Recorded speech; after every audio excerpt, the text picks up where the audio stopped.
সকল জল্পনা কল্পনার অবসান ঘটিয়ে টিইসিতে পার্মানেন্টলি ব্যাক করে ফেললো flicker. Oh my gosh guys, এবার আমরা গাইস টাইটান স্পোর্টস ক্লাবের যুক্ত দেখতে পাবো বাংলাদেশের সেরা স্নাইপার, আমার পছন্দের একটা প্লেয়ার ফ্লিকার গাইস।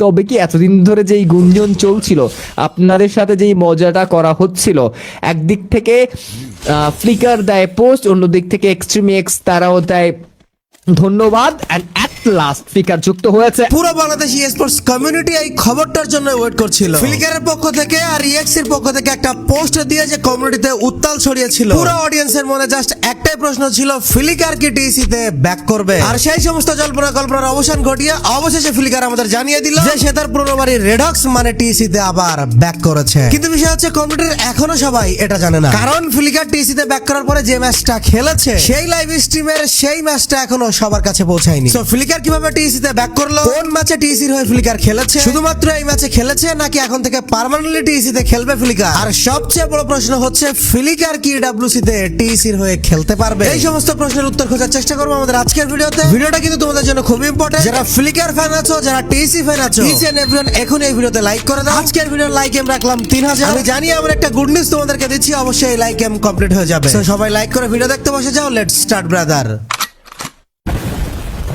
গাইস, সম্প্রতি সময় ফ্লিকার তার ফেসবুক পেজে এই পোস্টটা করে, সেখানে আমরা দেখতে পাই সে একটি টিইসি এর জার্সি পরে ফটো দিয়েছে। এটা দেখার পর কিন্তু পুরো কমিউনিটিতে গুঞ্জন উঠে যায় যে ফ্লিকার কি আবার টিইসিতে ব্যাক করছে। কিন্তু আমরা সবাই জানি ইএক্সি তে কিন্তু ফ্লিকার দারুণ পারফরম্যান্স দিচ্ছে। ইএক্সি কিন্তু এমন একটা জায়গা যেখানে ফ্লিকার নিজেকে সর্বোচ্চ পর্যায়ে তুলে ধরতে পারছে। সেই জন্য আমরা ভাবছিলাম কেন ইএক্সি থেকে চলে আসবে ফ্লিকার, কারণ ফ্লিকার থাকার কারণে ইএক্সি আগের থেকে এখন অনেক বেটার পারফরম্যান্স করছে। তো চলে আসার তো কোনো রিজন নাই। কিন্তু আমাদের সেই জল্পনা কল্পনার আগুনে ঘি ঢালার জন্য ইএক্সি এর একটা পোস্ট আমাদের সামনে আসে। এই যে এই পোস্টটা, এখানে তারা ফ্লিকারকে থ্যাংক ইউ জানাচ্ছে। তখনই আমি দুইটা পোস্ট একসাথে দেখলাম, সাথে সাথে আমি এক্সাইটেড হয়ে যাই। এবং আমি কিন্তু এর আগেও একটা ভিডিও বানিয়েছিলাম যেখানে এই দুইটা পোস্ট দেখে অ্যানালিসিস করা হয়েছিল কি ঘটতে যাচ্ছে, এবং সেই ভিডিওতে আমরা বলেছিলাম ফ্লিকার টাইটান স্পোর্টস ক্লাবে ব্যাক আসতেছে। তোমরা অনেকে আমার সেই কথা বিশ্বাস করোনি, সেখানে তোমরা তোমাদের মতামত দিয়েছিলে। অনেকে তো ফ্লিকার টিইসির আসার খবর শুনে ব্যাপক খুশি হয়েছিল, অনেকে আবার বলছিলে এইগুলো কখনোই হবে না, আমি জাস্ট ভিউ পাওয়ার জন্য ভিডিও বানিয়েছি। কিন্তু এট লাস্ট আমার সেই প্রেডিকশনই সঠিক হলো। Flicker the king of sniper back করেছে টিইসিতে। রিসেন্টলি বিডি ইএসসি প্রোডাকশনের পক্ষ থেকে triple strike ওয়ারফার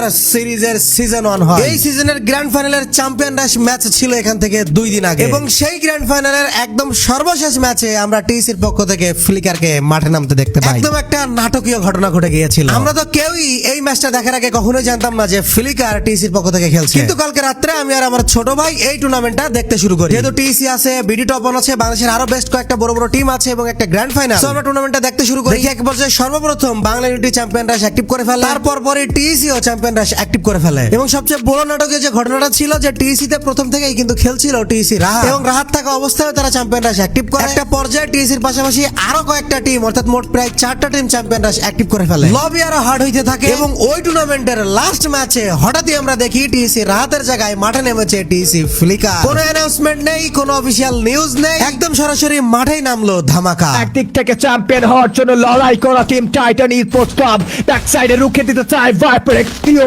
flicker my brother, সঠিক সময়ে সঠিক কান ডেজার্ট চাচ্ছেন ফ্রন্টে, এবং নেমেই যে পারফরম্যান্স দেখালো ফ্লিকার, বিশ্বাস করো তার জন্য পুরো স্পোর্টস কমিউনিটি আসলেই প্রস্তুত ছিল না। যার নাম হচ্ছে এক্সট্রিম এক্স থেকে Flicker my boy, but TEC Flicker, can he come up with something, can he give a damn good gameplay? Yes, that was a hit shot. Wow Flicker, what a shot! একের পর এক damage, একের পর এক hit shot, পুরো নাচিয়ে দিচ্ছেন মা।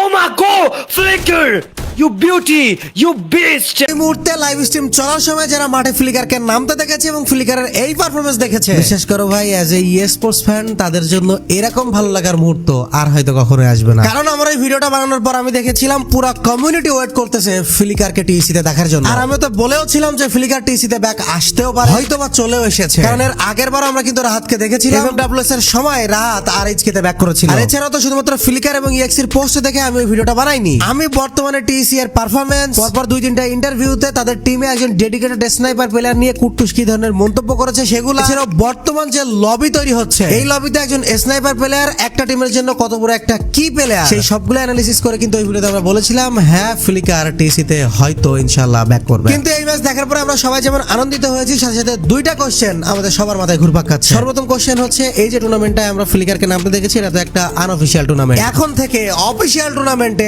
Permanently কি টিসি তে আমরা ফ্লিকারকে দেখতে পাবো, নাকি এটা জাস্ট আনঅফিশিয়াল একটা টুর্নামেন্টে এই ম্যাচের জন্য ফ্লিকার খেলেছে টিসির হয়ে? কারণ এই ম্যাচে কিন্তু প্রথম থেকে এই ফ্লিকার ছিল না। লাস্ট ম্যাচে যে ম্যাচে অবশ্যই বুইয়া দরকার, ঠিক ওইরকম একটা ম্যাচে তুরুপের তাস হিসাবে আমরা দেখেছি ফ্লিকারকে মাঠে নামিয়েছে টিসি, এবং ফ্লিকার যেন একাই ওই ম্যাচে টিসির জন্য বুইয়া করে দিল। মানে নাটকীয় একটা জয় পেয়েছে টিসি, আর নাটকীয় একটা মঞ্চ উপভোগ করেছি আমরা ওই দিন লাইভ স্ট্রিমে। আর এই খবরটা এখনো পর্যন্ত তোমরা জানো না, কমিউনিটি সবাই জানে না, কারণ ছিল এটা একটা আনঅফিশিয়াল টুর্নামেন্ট, এবং সেই টুর্নামেন্টের এই যে চ্যাম্পিয়ন রাশ ফরম্যাটটা, এটার শেষ ম্যাচ হয়েছিল প্রায় রাত 2টার সময়। ওই সময় most of the audience active ছিল না, তারপর এটা খুব ছোট একটা ইউটিউব চ্যানেল, তাদের মনে হয় 4000-এর মতো সাবস্ক্রাইবার, এই জন্য ওয়াচিংও ছিল খুব কম, 300-400 এর মতো ওয়াচিং ছিল। তো এই জন্য মূলত এই ঘটনাটা সবাই উপভোগ করতে পারেনি, এবং টিসি তে যে ফ্লিকার ব্যাক করেছে এটা এখনো কমিউনিটিতে সবাই জানে না। তোমরা যারা টিসি ফ্যান আছো, ফ্লিকারের ফ্যান আছো, এখন এই ভিডিওটা সমস্ত জায়গায় শেয়ার করে জানিয়ে দাও কমিউনিটিকে যে আমাদের ফ্লিকার আমাদের নিজের ঘরে আবারও ব্যাক করেছে। এখনই ভিডিওটা শেয়ার করো ইচ এন্ড এভরিওয়ান। সো এবার চলো আমাদের সেই প্রশ্নের উত্তর খোঁজার চেষ্টা করি যে ফ্লিকার কি জাস্ট এই আনঅফিশিয়াল একটা টুর্নামেন্টে একটা ম্যাচ খেলার জন্য এসেছে, নাকি এখন থেকেই পার্মানেন্টলি টিসির হয়ে খেলবে?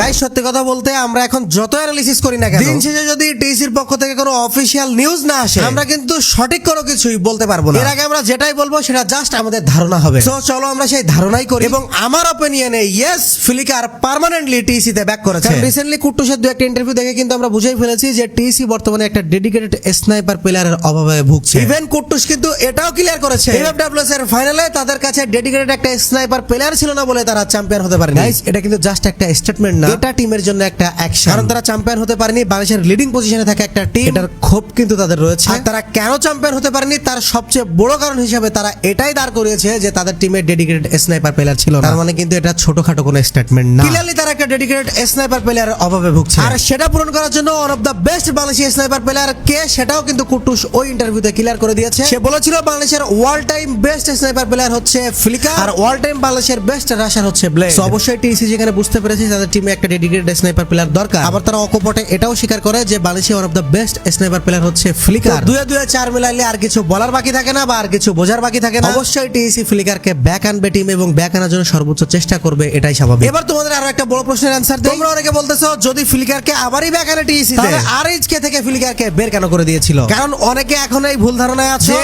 টিসি রাহাতকে টিমে নিয়ে আসার জন্য ফ্লিকারকে বের করে দেওয়া হয়েছিল। গাইজ আমি কিন্তু পরপর 3-4টা ভিডিও বানিয়ে এটা তোমাদের ক্লিয়ার করেছি যে এই ধারণা তোমাদের ঠিক না। এইগুলা বিভিন্ন টক্সিক স্পোর্টস ফ্যান্সরা এই জিনিসগুলো বলছে। আরএইচকে থেকে ফ্লিকার বের হয়ে যাওয়ার ঘটনাটা সম্পূর্ণ ছিল ফ্লিকারের উপরে ডিপেন্ডেন্ট। ফ্লিকার কিন্তু বারবার এটা বলেছে, ইভেন আরএইচকে সমস্ত টিম মেম্বাররাও বারবার বলেছে যে ফ্লিকার নিজে থেকেই এই টিম থেকে বের হয়ে গিয়েছে। ইভেন কুট্টু সেটাও বলেছিল অন্য টিমে গিয়ে নিজেকে আরো ভালোভাবে মেলে ধরতে চায়, এই জন্য বের হয়ে গিয়েছে। আর এটা কিন্তু অলরেডি প্রুভ, কারণ ইএক্সি তে গিয়ে ফ্লিকার কিন্তু দারুণভাবে নিজেকে মেলে ধরেছে, পারফরম্যান্স কয়েক গুণ আপডেট করেছে। আর যদি ঝামেলার কারণে বের হয়ে যেত বা আরএইচকে থেকে ফ্লিকারকে বের করে দেওয়া হতো, তাহলে কিন্তু ফ্লিকারের ব্যাক আসার এই যে প্রসেস এটা এতটা ইজি হইতো না গাইস। অফকোর্স আমার মনে হচ্ছে বা এটাই হয়তো বা কনফার্ম যে পার্মানেন্টলি এখন থেকে টিসির হয়ে খেলবে ফ্লিকার। তোমাদের কি মনে হচ্ছে এখনই কমেন্ট বক্সে জানাও। আর ইডব্লিউসি তে ফ্লিকার খেলতে পারবে কিনা এই বিষয়ে এখনো ধোঁয়াশা থেকেই যাচ্ছে, কারণ কি সেটা কিন্তু আমরা আগের ভিডিওতে সম্পূর্ণ অ্যানালিসিস করেছি, ডিটেইলস বলেছি। ইডব্লিউসি এর অতীতের ইতিহাস, ইডব্লিউসি এর নিয়ম সবকিছু দেখেই কিন্তু বলা হয়েছে ইডব্লিউসি তে হয়তো ফ্লিকার খেলতে পারবে না। বিষয়টা আগেরবারের এফএফডব্লিউএস এর অল সিরিজের মতোই হবে। আগেরবার এফএফডব্লিউএস এর অল সিরিজে কিন্তু আরএইচকে টিমে রাহাত এসেছিল, কিন্তু রাহাত কিন্তু অল সিরিজে খেলেনি। অল সিরিজের পর থেকে রাহাত টিমে খেলা শুরু করে,